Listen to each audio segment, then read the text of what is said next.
What's going on, everybody, and welcome back to Bourbon of the Week. My name's Chris. I'm going to be your host for today, and we are back with our normal reviews. This is Penelope Toasted Series. Penelope is getting a lot of love lately. Their Architect just came out, which a lot of people are reviewing. I would love to get my hands on the Architect myself, but for right now, we're going to do the Toasted Series. We're going to go over everything about this bottle. We're going to give it a score, price, taste, drinkability if you haven't seen the videos before, but everybody knows. Time for the traditional sip. You like that? Cheers, y'all. All right.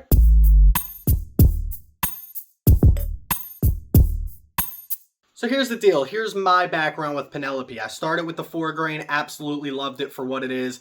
Moved into the barrel strength, loved that bottle too. And now we're on to the Toasted Barrel. Again, they have the Architect. They have like a rosé bottle. Penelope is doing a lot of stuff right now, and a lot of people have their eyes on Penelope and see what they're going to do in the future. Now, full disclosure, these are obviously from Indiana, which means they're MGP products. I actually watched a live the other night of the Bourbon Wrench, Trev, and he was drinking the Architect, and on the bottle it's supposed to tell you where it's from, but that particular bottle did not say distilled in Indiana, at least not from what I saw. So the question is, now that they've kind of moved to Kentucky, is it Kentucky distillate in the Architect? Now this one we do know is MGP. This is from Indiana. The interesting thing about this Penelope series, and we're going to talk more about this in the Bourbon Bomb of the Week, but this particular one is Char number 5 Toast Heavy. So they have a bunch of different chars and a bunch of different toasts that they can make out of this. I don't know if they do all 10 because they have 1 through 5. They have heavy and medium, so they could have a 1 heavy, they could have a 2 heavy, they could have a 1 medium, a 2 medium. So again, I don't know if they do all 10, but it'd be interesting to see what this compares to like a number 1 medium if they do have that available. Now, if this is your first time checking out the channel, we do 3 criteria here on a scale of 10: price, taste, drinkability. We always start with drinkability. This comes in at 115 proof, so it's in that barrel strength area. The barrel strength I have is 115.8, but again, this is going to vary from bottle to bottle and batch to batch. So let's try this out. Let's talk about the drinkability on this, and let's give it a score. So I will say the drinkability on this is not terrible, but it's also not one of the better ones that I've had. Now, that being said, let's talk about the mash bill on this just to get a better understanding. This is made up of 3 different bourbon mash bills. One is a 21% rye, one is a 99% corn, and one is a 45% wheat. All bourbons, so we know they're at least 51% corn. Obviously, the 99% corn is. But the rye and the wheated bourbons that go into this mash bill are also bourbons as well, so we know those are at least 51% corn. But also, the thing that interests me the most is that rye. That 21% rye bourbon that goes into this is going to give this a little bit of a spice kick, which you do get, and we'll talk a little bit more about that on taste. But I also do get a lot of ethanol with this. It's up front, it's in your face with the ethanol. It is barrel strength, so it's going to give you a little bit of that. It is 115 proof, so you're not going to hide any of that from anything else. But at the same time, if I'm looking at this compared to some other bottles that I have had in that 115, 120 range, such as the Old Forester 1920, which is 115 proof, there are bottles that I can think of off the top of my head that do sip a little bit easier than this. So I'm not going to give it the best score on drinkability, but I'm not going to give it the worst score either. Let's give it like an average score at like a 7.26.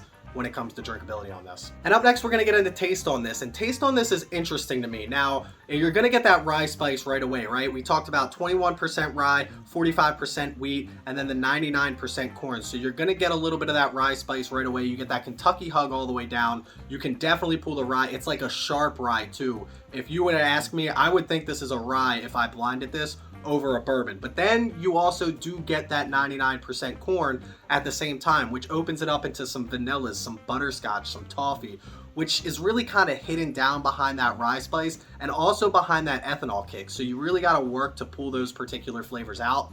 And then you get into the toasted part on this. This is 4 to 5 years old, so you do get a little bit of age behind this, but you get a lot of dryness on the end and then a lot of leather as well. Again, being a Char 5 and a heavy toast on this, you're really going to accentuate those flavor profiles, and they're not my favorite flavor profiles, so I know what you're saying, Chris, don't pick up bourbon that you know you're not going to like. But at the same time, if you've come to find that you're kind of accustomed to my palate and you agree with my palate, then this might be something you stay away from. But if you've also realized over the years that you love a toasted barrel, you might like this a lot more than I do. All that being said, you also get a very good strong cherry note on this. I get that on a lot of barrel strength stuff. That cherry note just seems to come out, especially when you're going to toast this and sit sit that in that barrel just a little bit longer. That extra age process behind this. This particular bottle is 4 to 5 years old. I believe all of the Toasted series is between 4 and 6 years old, or 3 and 6 years old. I'm not quite sure. They do tell you on their website. We're going to get more to that in a minute on the Bourbon Bomb of the Week. But let's give this a score when it comes to taste. One more shot. Here we go.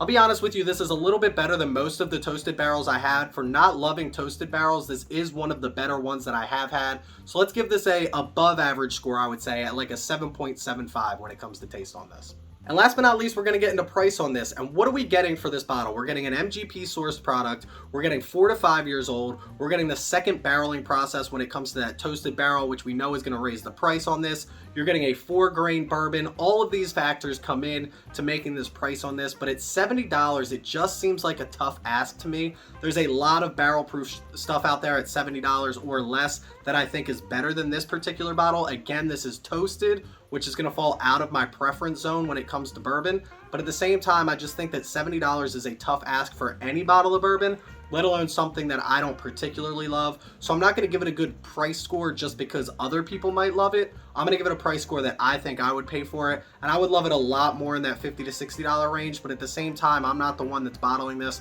I'm not the one that's barreling this. I'm not the one that's buying this. So whatever they're putting their price at, I believe the people at Penelope are actually taking care of you. They're not trying to screw you over. They're not trying to sell you a story. As a matter of fact, they literally are one of my favorite companies because they're full disclosure on almost all of their products. This is something that you can print off right from their website. This tells you the mash bills included in this blend, char/toast levels, which is how I knew they had a 1 through 5 char, as well as a medium and heavy toast. They give you bourbon facts and overview, all of this right on their website, which is one thing that I love. Their marketing team is obviously worth the money, so that again is going to go into the price on this bottle. But at $70 for something that I don't particularly love, I'm going to give it like a, this one's tough.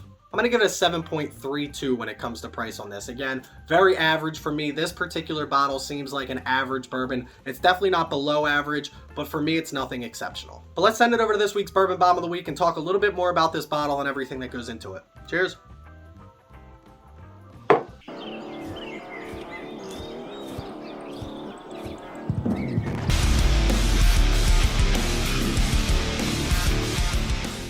So for this week's Bourbon Bomb of the Week, we're just going to talk about the Penelope Toasted Series. So this is just another thing that they are adding to their arsenal at Penelope. As you can see, we have their original 4-grain. We have their barrel strength, which is absolutely fantastic. They have the Architect, which I don't have yet. They have a rosé bottle and a couple other bottles in their collection as well. But let's talk about these bottles and how we've gotten from this 4-grain all the way up to what we're drinking today. Now, one thing that Penelope loves to do is they love to tell you on their bottle that this explores a new and unique expression of our signature 4-grain straight bourbon whiskey. Signature 4-grain is the key. Now, obviously, these 3 bottles coming from Indiana means we're dealing with a similar 4-grain. Now, this particular bottle is the first 4-grain that I have. This is their 80 proof bourbon, and they tell us the mash bill on this particular bottle at 75% corn, 15% wheat, 3% malted barley, and 7% rye. We know that going into this bottle. This barrel strength, though, is a little bit different. This is 74% when it comes to the corn, and then it's 16% when it comes to the wheat rather than 75 and 15, which makes things interesting. So you know they're changing things up across each bottle. And then we come to this bottle over here, which is going to give you an entirely different experience with the 3 different mash bills that we talked about earlier. Now, again, I don't know how many particular bottles that they have in this series, but every bottle that you get is going to have a different mash bill as well as a different char and toast level. But let's go over what I have here.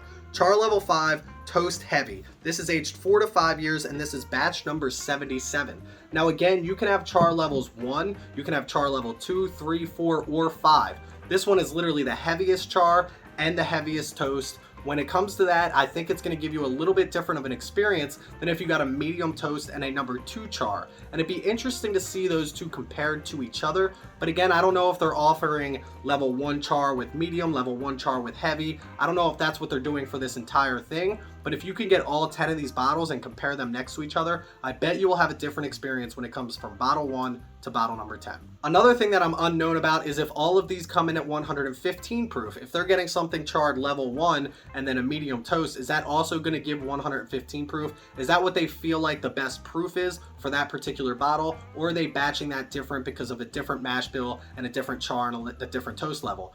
Interesting to see what Penelope is doing because I know they know what they're doing, but I'm also curious how many of these different bottles I can get my hands on, and I'm going to try and find them, much like Pokemon. I'm going to try and catch them all. But that's this week's Bourbon Bomb of the Week. Let's send it back over and see what our score was. So I'm interested to see what Penelope can continue to do with the future of their bourbons. I don't know if they're going to keep distilling from MGP or if they're going to start to move away from that. Again, seeing Trev's live stream the other night, I'm not sure if everything that they're getting is currently from Indiana, but this particular bottle came in at a 7.46, and to be a bottle that I shouldn't like at all, that's a pretty good score if you ask me. Again, it's toasted, which isn't my favorite. It's starting to get warm out. It was almost 70 degrees today, so maybe I shouldn't be drinking toasted this time of the year to begin with, but at the same time, that's where this bottle is going to score for right now. Appreciate you guys stopping by. If you haven't already, make sure you follow me on Instagram at Bourbon of the Week. Check me out on Patreon if you want to help support the channel financially, and if you want to come chat with us 24/7, there's a Discord link in the description below. Go click that and come chat with us 24/7. I'll see you guys next time. Please don't drink and drive. Always drink responsibly and stay healthy, stay happy,